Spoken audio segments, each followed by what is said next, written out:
we're going to dive very quickly into the last panel here, which is one very close to me in particular, entrepreneurship and the sports industry. So first, we're going to hear from Georgina Terry. So Georgina Terry, who is the managing director of BPD Associates Limited, and I will let I think you can hear from Georgina directly. Good morning, everyone. I'm really excited to be here.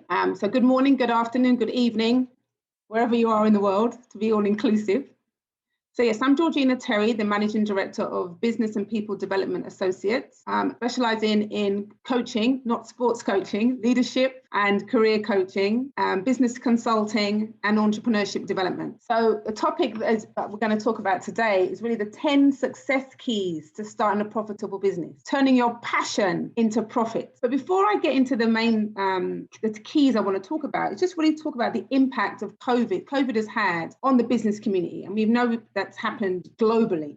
Just want to give sort of my kind of insight to that. So yes, we've been devastated. Businesses have been devastated. Businesses have closed. And a lot of the times the conversation is businesses have closed due to COVID. And you know, when we talk about symptom and cause, as I look at the business landscape and also talk to clients, both from a multinational and an entrepreneurial perspective, what COVID has really done is expose the weaknesses that already existed in our businesses. So these were weaknesses that were there, but without COVID, we were able to maybe just limp along. But what COVID did was really exacerbate those, create these big craters, maybe where there were little cracks. COVID created these craters, and these are in some of these areas. So if a business did not have multiple streams of income, so having income coming from different places, if it was all in one place and that place was impacted due to COVID, then your business would struggle, if not close down. Remember, everyone, we're in the 21st century, and that's, you know, the fourth industrial revolution, or maybe even the fifth now.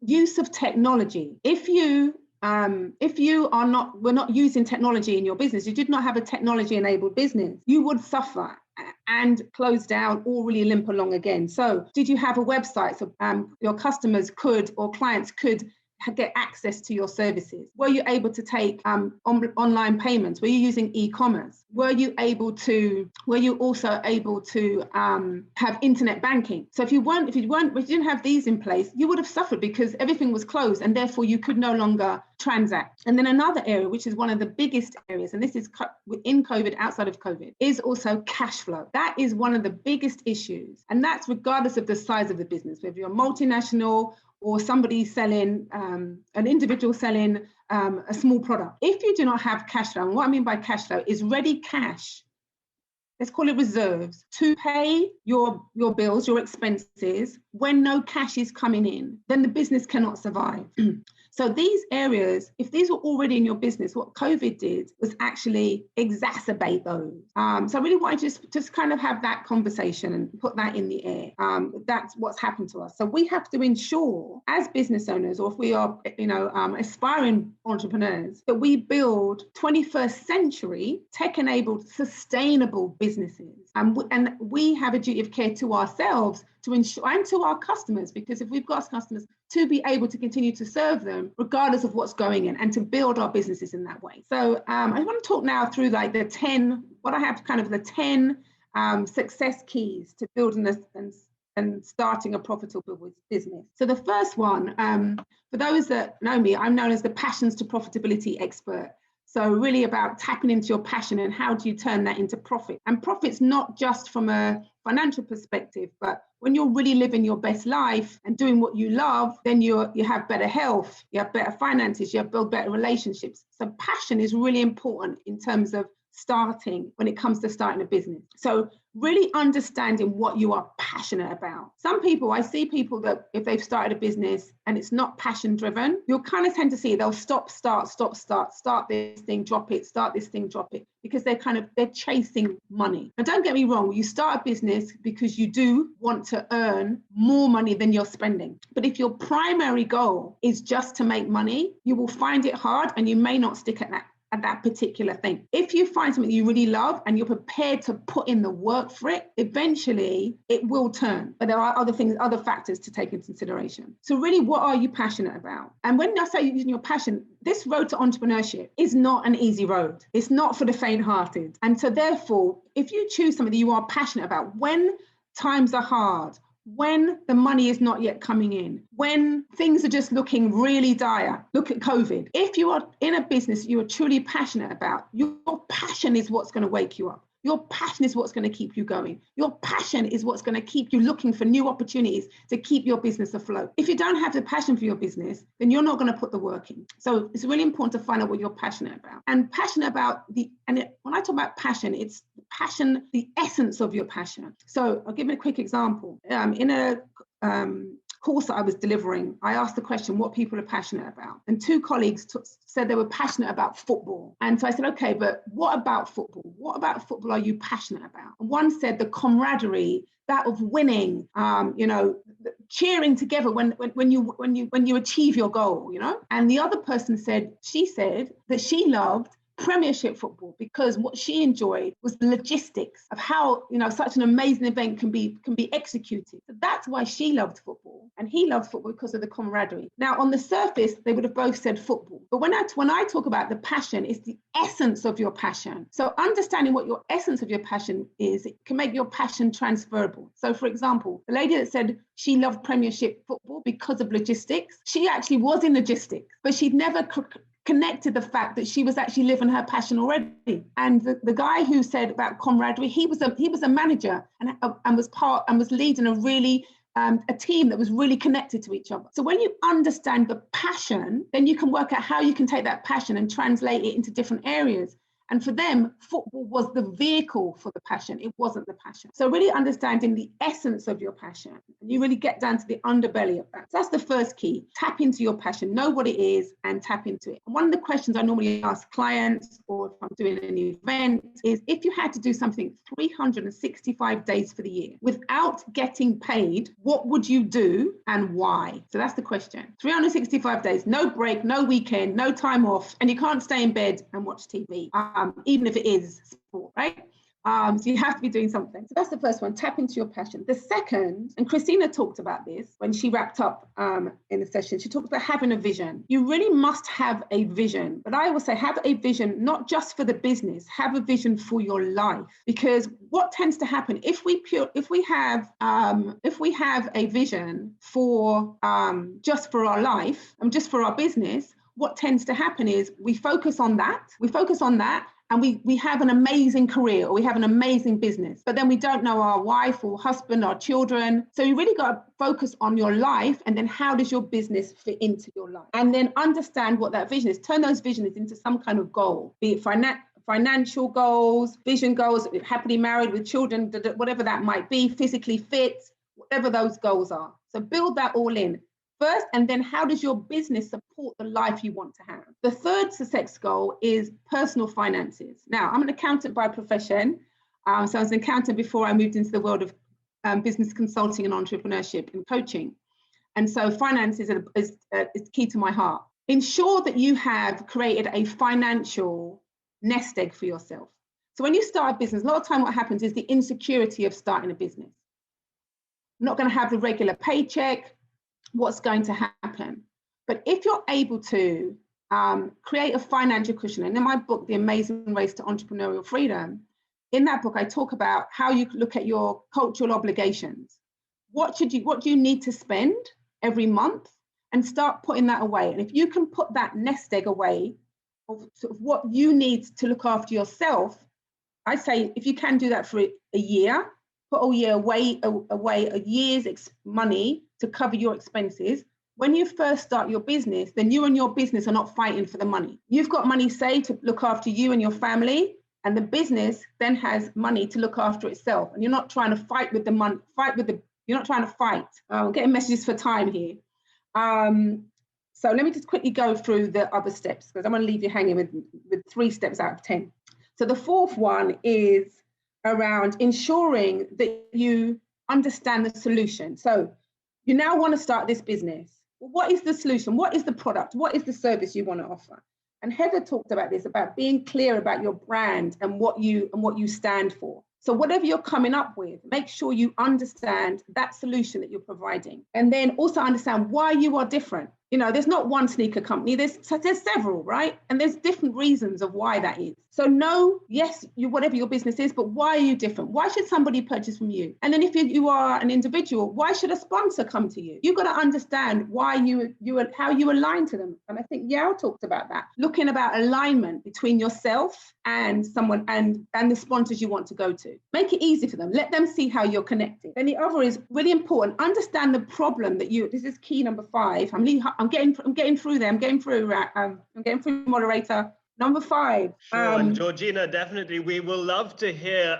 We'll love to hear more. Actually, of course, Georgina is on our panel now that we will be going to. So certainly, we will love to hear more about, because I know she has a lot of fascinating points, and we'll definitely love to hear more about them in the panel itself. So yes, no, well, so definitely thank you very much, Georgina, for that. I think that's really key, and we want to start exploring a little bit more and hearing more about the few other points that you had raised. So thank you very much, Georgina, on that point. I mean, Georgina, I think it's amazing that you spoke about passion, because that's absolutely critical for entrepreneurship. And I think that we have two very exciting entrepreneurs here, and we'd love to hear sort of stories about their passions, because I think definitely on that point, I think we'd like to hear from Zwede Hewitt, former national 400-meter champion and Commonwealth Games medalist, and now the co-founder at Luhu, as well as Edith Cox, the chair of the FIA, Finance Director for Retail and Commercial in Turks and Caicos, who has worked with many entrepreneurs and probably has had very, as an entrepreneur myself, I definitely know she's probably been very frustrated by us, because we can sometimes be extremely passionate, and then Edith is probably the person to come in with a big stick and tell us to get our ducks in order. So really excited to hear from everyone. I think one thing that has an overall theme that has emerged from the very beginning here is the importance of stories, the importance of narrative, and the importance of the passion surrounding that narrative. So like Zwede, I mean, what was the problem that you first got excited about? Like, what problem did you want to solve, and what made you go for this? Well, first off, can you guys hear me well? Yes. Okay, nice. Well, the first problem I would say I wanted to solve was really helping people generally. I think that as a core purpose drives a lot of entrepreneurship naturally. And even from a community level, I think being part of a small island, everything is sort of intertwined between rich and poverty. You would drive through a poor neighborhood to get to a wealthy neighborhood. So everything is sort of entwined, So from that reality, I grew up in Belmont, Trinidad and Tobago, and moved to St. Joseph. That sort of disparity in terms of wealth and equality it was basically obvious. And to me, I always saw it as we sometimes have opportunity to help, but a lot of the times we do not acknowledge it or seize the opportunity. So from a simple perspective, we often driving home through our communities, we might drive past folks who may be underprivileged and need help, So these are just circumstances that I've always been aware of, and I've noticed the importance of helping, and entrepreneurship naturally creates pathways for helping others, through employment, giving back. So that was initially my spark moment in terms of becoming an entrepreneur and transitioning from, I would say, a career path that is selfish. So typically, the athlete life is a selfish life, especially in the sport of track and field. It's a lone sport.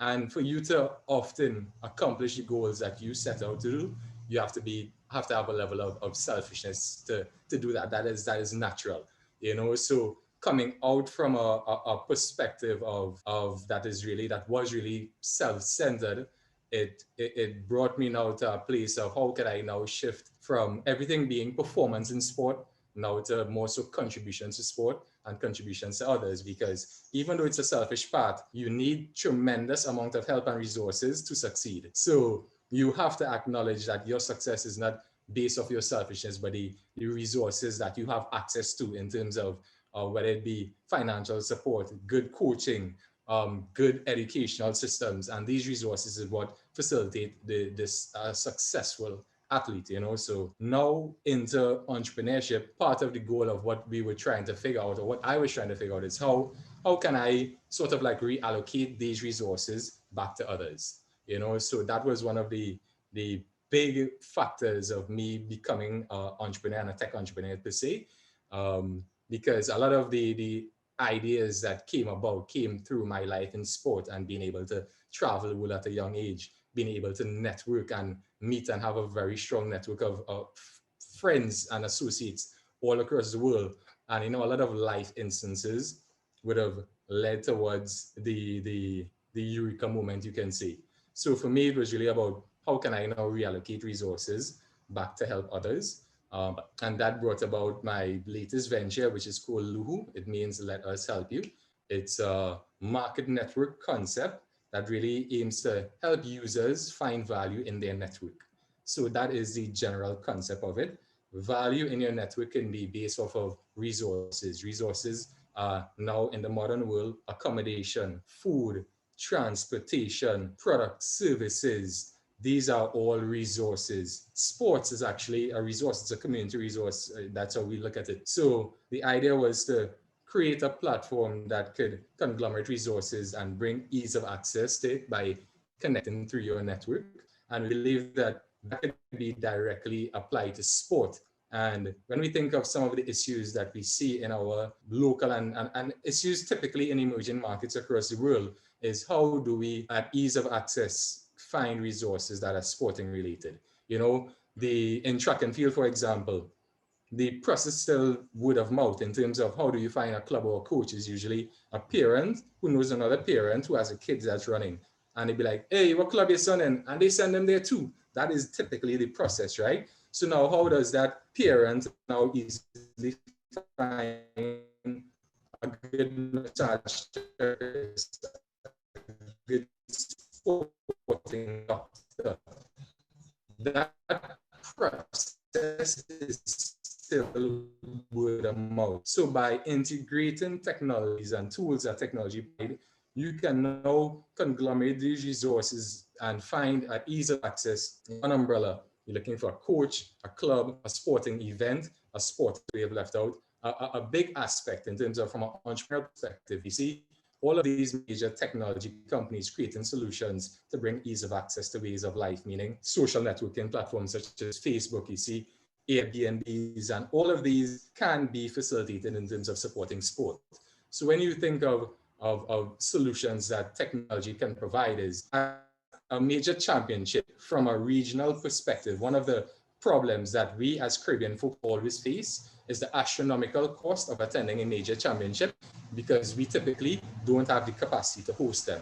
So now through technology, you can maybe connect with folks from your diaspora in the host country for resources such as accommodation, transportation, food, and these connections can support sport as well in terms of us having a stronger population across to support our local folks. I think that is very important. Having a big training massive there is really that does so much for athletes. And often you hear folks like Richard and I myself as a competitor, there's nothing like competing in front of that home crowd, literally. So as much as we could create resources to provide opportunity in these major events to bolster our support, I think that would be massive. So from a entrepreneurial perspective, I think that in the Caribbean region, we need to have a cultural shift in terms of mindset of how we approach entrepreneurship. Before, a lot of it was surrounded by the event culture, and entrepreneurship a lot of the time is driven by culture. So typically folks would get into what is easy and what they typically know. So we need to now develop a framework or model that facilitates a framework that a business framework that then could be replicated to other entrepreneurs to follow suit. Because within our current model, there are frameworks. For example, if you're doing a party, there's a framework there. You get an event, the thing, you get tents, you get this, that. There's a framework that you follow. So we need to create frameworks for entrepreneurs to follow as it relates to business models in sport. That can be taken, of course, from best practices from like the NBA and the NFL and stuff like that. I think we need to develop our relationship capital even further. I think that is very important. Again, taken from, if we could connect to people who really, and TTUC has been doing a great job of connecting individuals, not only locally and regionally, but who have international expertise to support us in terms of building all these frameworks. So expanding our relationship capital as well. Yeah, no, I mean, I think, thank you very much, Zwedi. I think that is really important in terms of building the frameworks. And I'd like to turn to Edith now, because I think we're really interested in, because you are the person who helps to build the frameworks, right?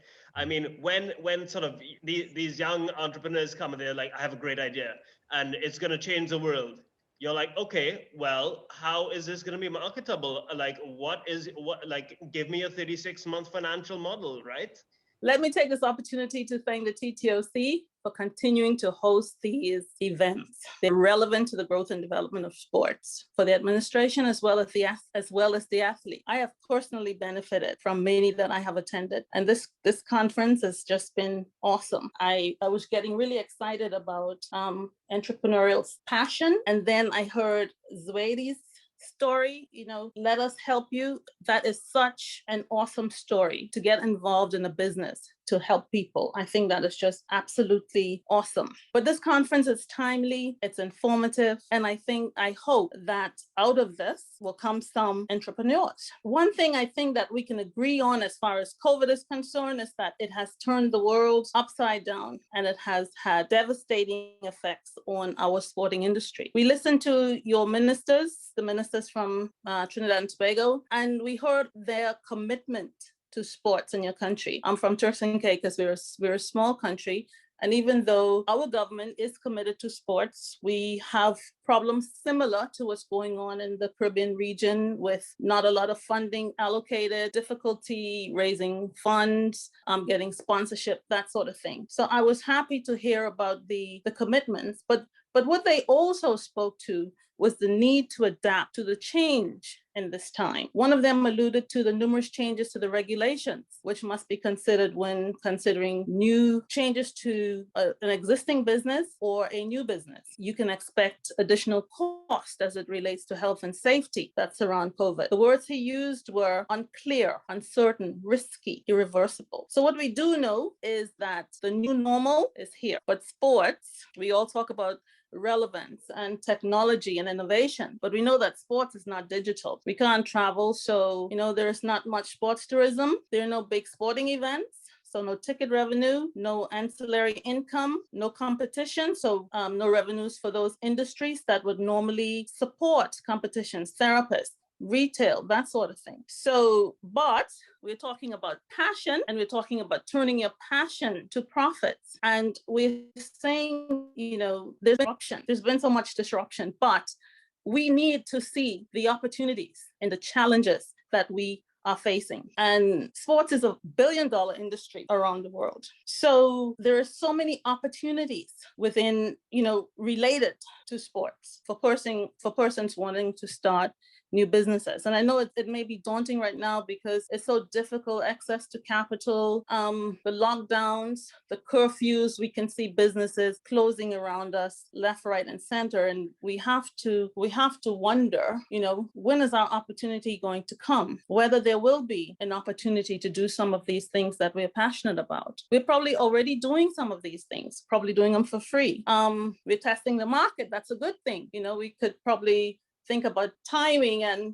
when would it be the right time to come out and present our product. But what I will say is that we know that even though we are in the new normal, and there would have to be changes to the way we do things, we will get back to being profitable countries and a profitable region. So we must now prepare ourselves for when that time comes. Oh, well, thank you very much, Edith. I just want to say one last thing, Kieran. No, of course. So I'm saying all of that to say that we have to plan for the future which is now, and this new normal. And we must equip ourselves with the ways to get things done. We must plan and not just think about it. We must put it on paper, because we have to methodically go through our business plans in order to create a business that works and that could be profitable. Thank you. Thank you very much, and thank you very much to the panel. We'd now like to move now to Mr. Timothy Odell, and I know, by the way, that there are lots of questions coming in. And definitely, by the way, the TTOC, this is going to be the first of lots of new engaging content. So definitely you can look out for upcoming events from the TTOC that is going to continue the conversation around this. So definitely, I'd like to now move on to Mr. Timothy Odell, the Deputy Program Manager in the Trade and Economic Integration Directorate of CARICOM. Because I think it's absolutely critical that we approach this, yes, from a Trinidad perspective, but also from a regional perspective. I actually just came off yesterday from a panel, a healthcare panel based from Jamaica, because I've been working with a team from the Caribbean Development Bank and others on a joint vaccine procurement, which is absolutely critical. And one of the worries that we're seeing globally is rising nationalism. And so I'm very excited to hear from Mr. Odell to talk, who we all know is committed to advancing the cause of regionalism, to hear about his perspective on sport and business and where CARICOM fits. Yes. Good morning, moderator. Good evening, good afternoon, possibly good night. I would like to start from a very critical point that Rivelino mentioned. The Caribbean is unique, and the problems that we face are unique, and hence the solutions would be required to be unique. As we should all know, the CARICOM is even more small than the Caribbean. At most, we have about 16 million persons which form part of this community. That is when we include Haiti, which has about 12 million persons, and then the remaining 4 to 5 million are the citizens from the other territories. As the Caribbean, the CARICOM community is scattered across 25,000 square miles of ocean. You have Suriname in the south, coming up through that eastern chain of small islands, then on to Jamaica. Then you have Haiti intervening, the 700 keys of the Bahamas, then on to Belize in the west. So the primary challenge that we face is that connectivity. And as Georgina was saying, what COVID-19 has done is to exacerbate fundamental fissures that existed in the system, and now expose them as major cracks. We had a problem with transportation where movement was not easy.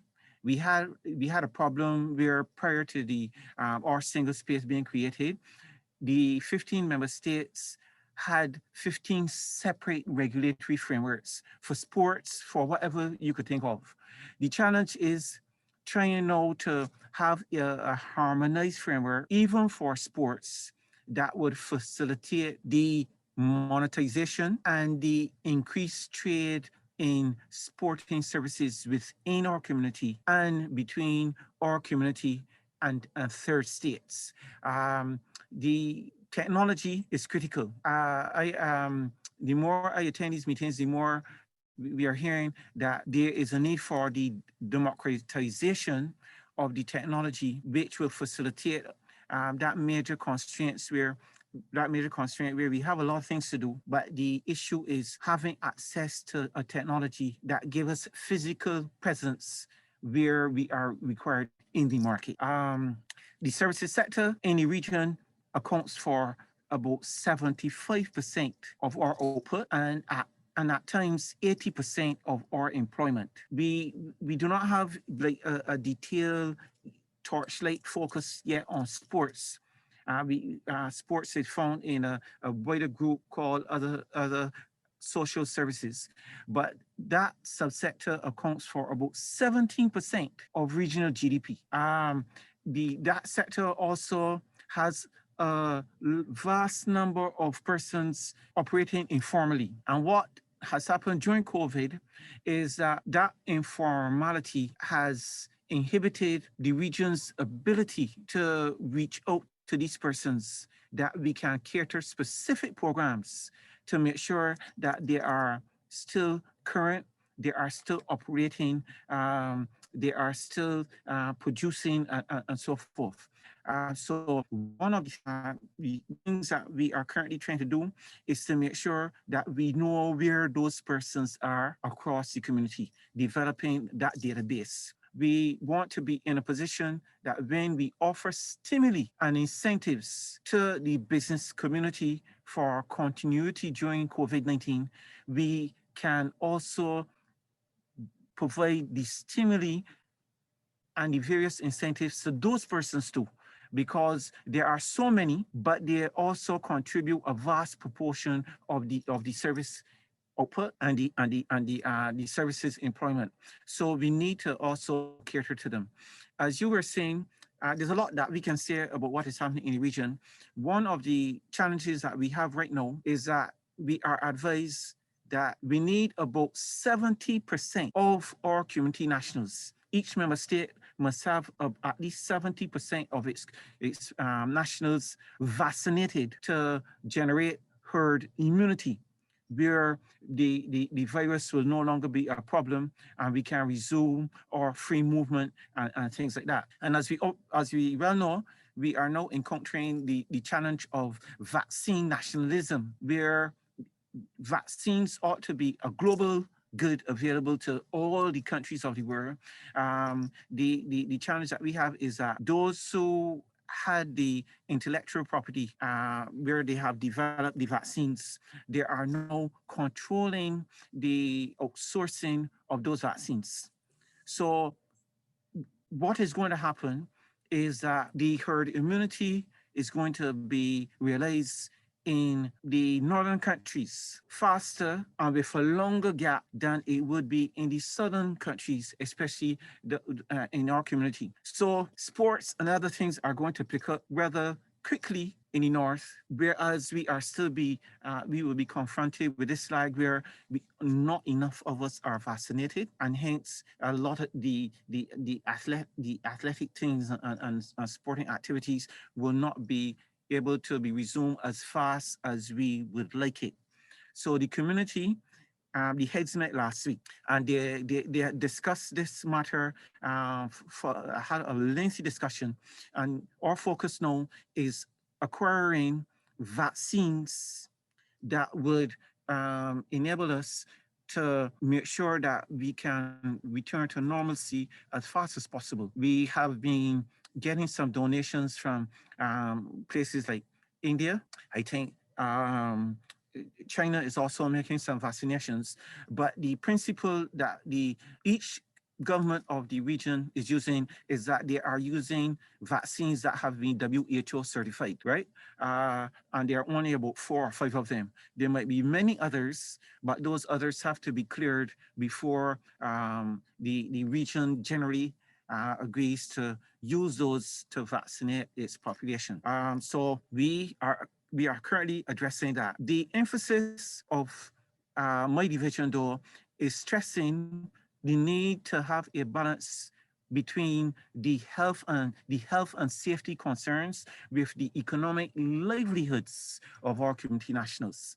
If we do not get that balance, we would have created a more serious problem after we make ourselves healthy, where a lot of people are now incapable of restarting their business, getting back out to work, you're going to find a lot of stress because people are no longer able to pay their bills, because governments are not able to sustain the amount of um, stimuli and incentives that they can give to keep businesses afloat, especially if the pandemic stays with us too long. We don't have resources that we can sustain a program. So we need to get people back out to work. And a lot of persons are in the sporting sector. A lot of those persons are in the informal sector. So we have a lot of work to do, and we need a level of collaboration between the sports ministers and the trade ministers and the ministers of finance and the sports stakeholders, the financing stakeholders, the technology stakeholders, and so forth. We need that level of collaboration within the community that we have not previously practiced, but it is critical now if we are going to successfully come out on the other side of this pandemic and move forward with a strategy that we had prepared that speaks to the sustainability and the robustness of the sporting sector of the Caribbean. So there's a lot to say. We have been working closely with Brian, who is very active in the regional process in getting sports on the radar of trade, and we hope to have a set of proposals now before our ministers and our prime ministers, in which we will be able to address this matter of the COVID-19 and its impact on the services sector and the sporting sector in particular, and the wider community. Now, I know time is short, but I need to encourage persons who have participated in this meeting. We need to hear from you. We need you to share your experiences. We are aware that things like we are trying to have a single space for ICT, but the regulatory framework, again, is too fractured. And we are trying to have a single regulator for the region, especially to facilitate the single communication space.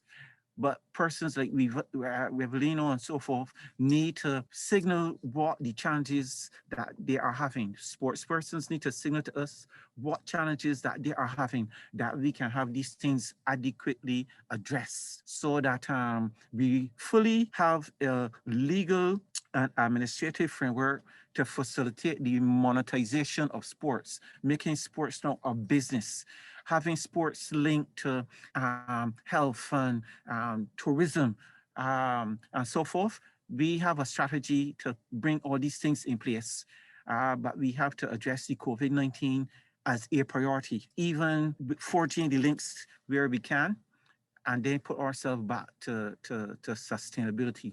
So I hope to hear from you. You can get me through Brian, who's doing a very good job, not only through the TTOC, but CANOP, which is the regional body of the Olympic committees.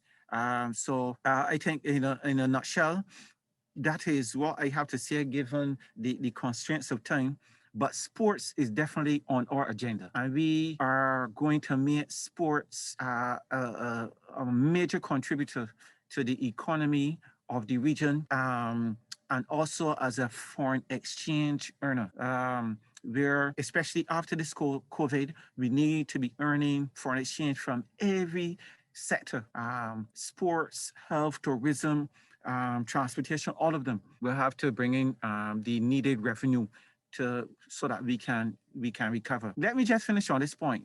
I have heard Brian stressing that sports is so unique that it can address the problems that we are having with the youth, the gangs, the NCDs, and so forth. So see yourself as critical players now in the regional fabric of the CARICOM single market economy and the wider community. And we look forward to hearing from you. Well done, TTOC. Well done, sports people. Let us continue the fight. We are not out of the woods yet. and there's still a lot of work to do, and we have to work together as we get ourselves back from this serious crisis of the COVID-19 pandemic onto the reality of being a community where we connect through movement. Movement is life. The blood needs to move from cell to maintain life. The heart needs to move, and all those things. So movement is critical, and movement within our community is critical. And movement of sports persons is critical. The technology is critical, and so forth. So with that, I say thank you. I am open to any suggestions and comments and questions that you may have. Thank you very much, Mr. Moderator. Thank you very much, Timothy. And I think you summed it up beautifully. I mean, we need to get the blood moving.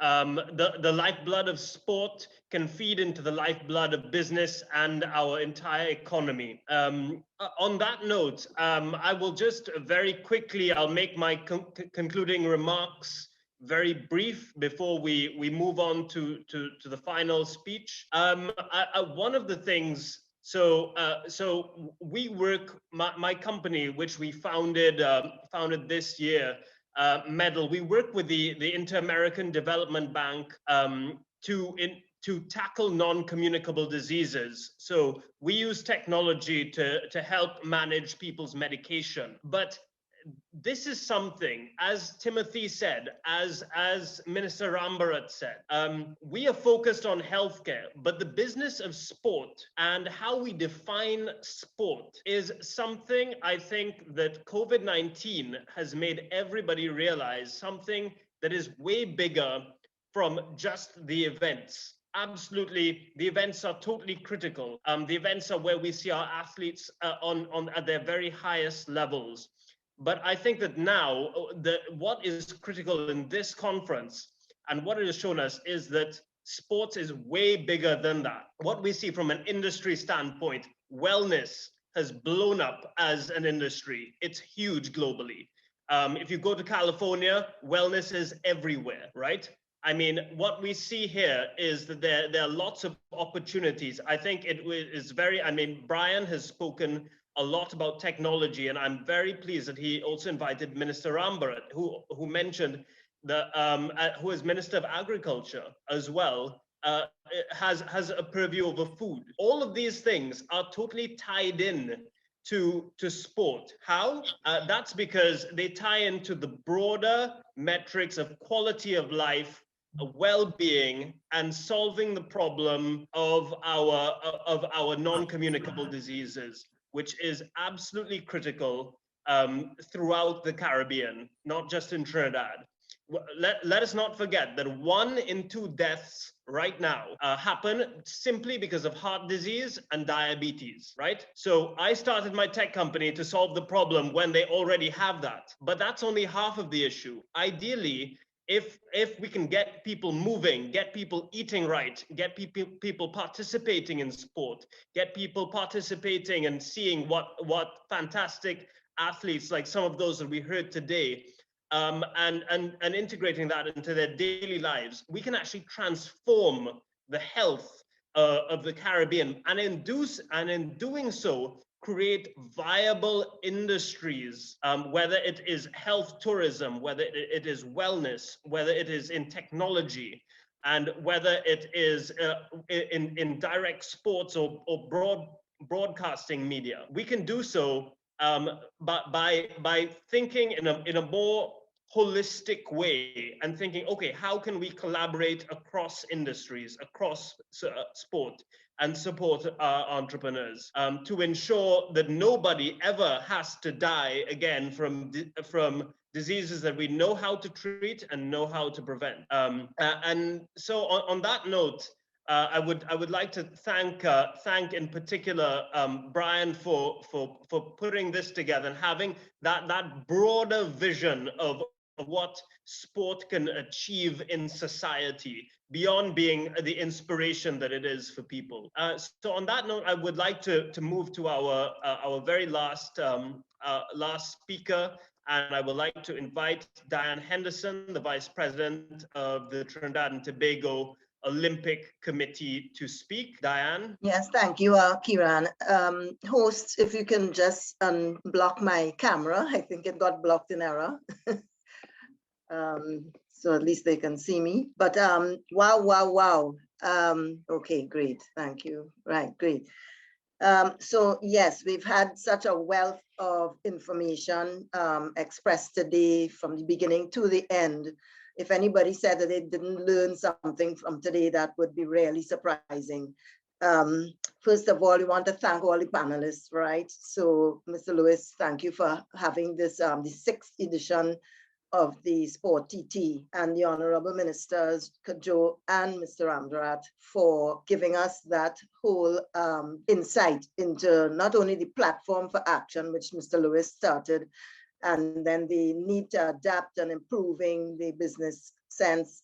Mr. Amdarat covered the whole impacts of the COVID, and that was so insightful of the number of things that we have to consider. But Yao Williams, who gave us the whole thing of brand and how important our brand and the value of stories and connecting with our stakeholders.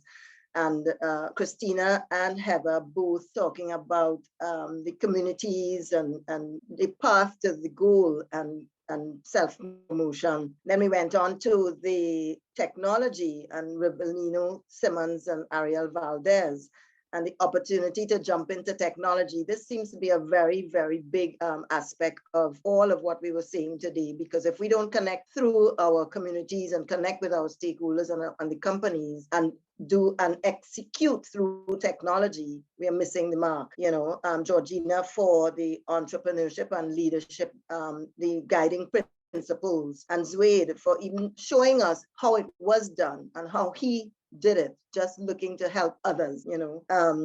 Edith Cox and the planning and for the future, equipping ourselves, and not least Timothy Orrell for that whole commercialization of the whole aspect in the Caribbean and Caribbean view. Kiran, you have been a wonderful moderator and kept us going, even though we had some time challenges. And I just want to say thank you everyone for being here and taking the time out to be here today, because without you doing the things and executing some of these ideas that have been expressed today, we would not move forward. So we need you to assist us and everybody in being an entrepreneur and following the steps and recommendations made today.